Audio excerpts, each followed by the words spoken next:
And it turned out that this idea of being a musician and providing food on the table seemed to be mutually exclusive ideas. I know it's hard to imagine, but it was true. And I had to make a very difficult decision, an emotionally difficult decision, and I decided to give up the music. And in 1982, I sold my beautiful guitar. I sold it because I needed the money. I sold it to Leslie for $280. I remember it vividly, and I still remember watching Leslie walk down the hall from my apartment carrying that guitar. And it was like watching the death of a dream, which sounds terribly tragic, I know. But it wasn't. It wasn't terribly tragic. It was sad, but I found my new path, and it led me to where I am today.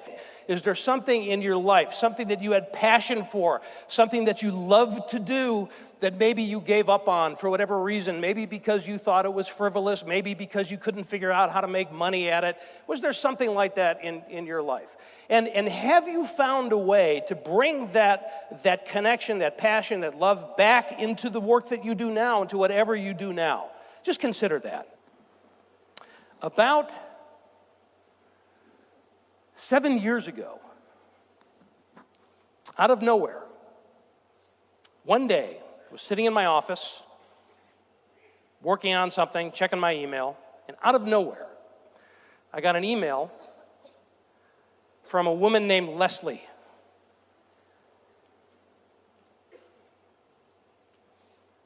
She said, "I'm really happy for the work that you're doing in the world. You're doing really great things. And I live in Texas now, and my kids are grown. And, I still play music every so often.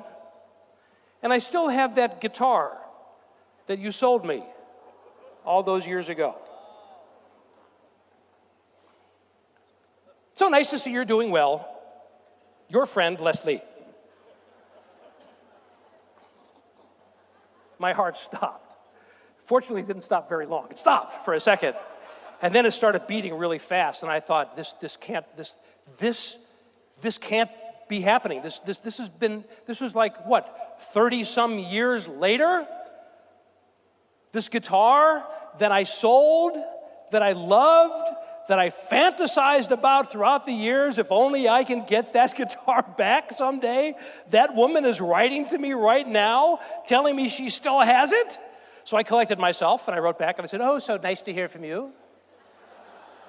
And I live in San Diego now. My kids are also grown as well. And by the way, if there's any chance at all that you would be willing to sell that guitar back to me, I would love to have it back." And I hit send, and I stared at the screen.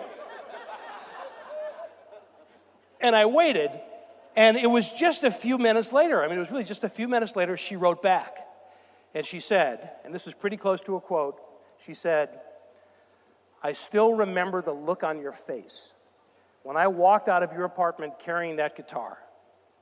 And I have never been able to play it without thinking about your pain.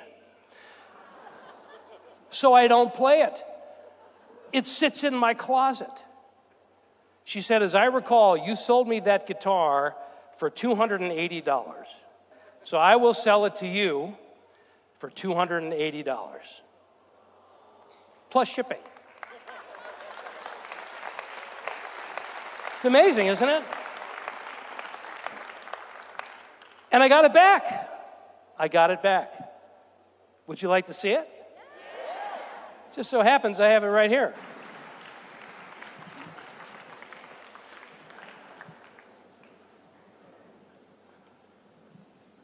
You see what's going to happen next, don't you? May you go down in a blaze of glory, come back in a ball of fire. May you go down in a blaze of glory, come back in a ball of fire.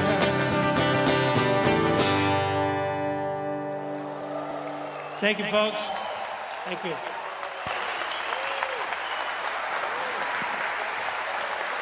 Thank you. It's been a great pleasure. Thank you.